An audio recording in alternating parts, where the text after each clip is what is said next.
Today the biggest news comes from Crimea.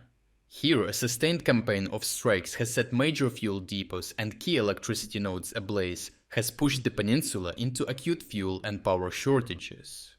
With fuel shortages worsening and the Russian state unable to deliver on promises of solution, ordinary residents are beginning to ask whether they want to continue to live as part of Russia or need another referendum. First, Ukraine struck one of the biggest and most important oil terminals in Crimea with a precision drone attack, as that first hit ignited several tanks and produced a large sustained blaze on the Feodosia oil terminal. After the fire partly subsided, follow-up strikes hit the terminal again and reignited burning zones, spreading damage to adjacent tanks along with port-side equipment. Open-source satellite and thermal imagery now show double-digit losses, as the imagery shows at least 11 tanks destroyed and multiple additional tanks badly damaged or in urgent need of repairs. The initial strike, reignition, follow-up strike, continued burning, turned a single incident into a week-long event that shredded Feodosia's usable diesel, gasoline, and oil storage and left the depot smoking for days.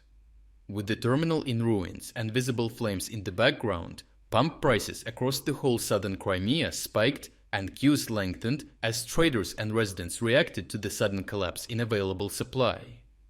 Terminals are built to resist rapid destruction, as tanks are spaced apart and fitted with firewalls, foam suppression, and isolation valves that prevent a chain reaction.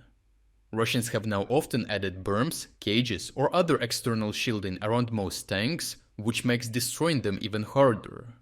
Rapid firefighting and cooling efforts further delay thermal escalation.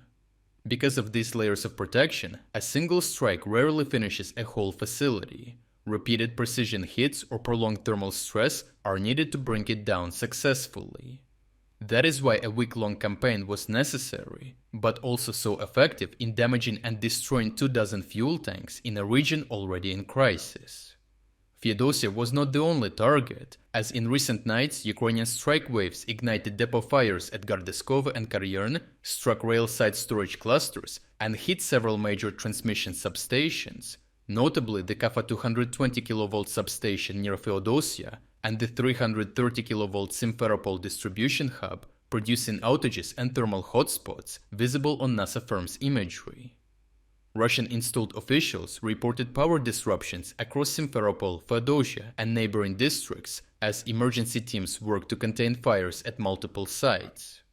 The civilian side is even worse, as local monitoring and activist channels report diesel and gasoline shortages in Zuya, Alushta, Pervalne, and parts of Simferopol, and occupation authorities have imposed rationing and a temporary price freeze to restrain panic buying. 2 weeks ago, the Kremlin-appointed head of Crimea Sergei Aksyonov promised quick fixes, saying 95 stocks would return in days and 92 in roughly 2 weeks. But those deadlines have long since passed as fires continued, and specialist repair crews were hard to mobilize. In short, damaged tanks and a ruined power grid resulted in leaving residents with longer queues, strict purchase limits, and unreliable supplies overall. Those conditions are bearable for a few weeks, but if rationing and blackouts stretch into a month to 2 months, the impact moves from inconvenience to economic and social harm. Small shops and taxis have already stopped operating reliably, heating and transport costs spike, and households exhaust savings set aside for emergencies. Very rapidly, this will turn private frustrations into public ones, as pro-Ukrainian slogans will increasingly resonate in the marketplaces and neighborhoods of Crimea. Persistent queues, repeated multi-day blackouts, measurable business closures in towns like Feodosia and Simferopol are only the beginning. As Russian authorities in Crimea are unable to bring an end to the crisis, breaking promises along the way, genuine civil unrest will start to build. Overall, the strikes on Feodosia and related energy nodes have done more than produce temporary disruption.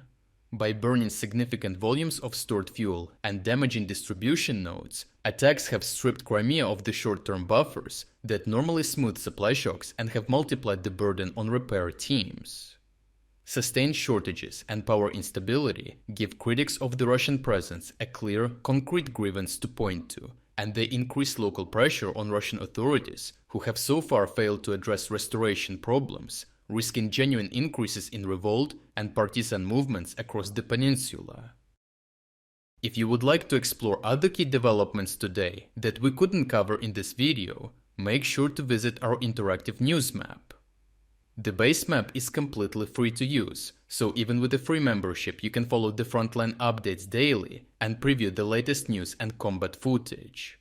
More importantly, the map lets you see exactly where the most significant events are unfolding, giving you a complete overview of the global situation in just 5 minutes a day.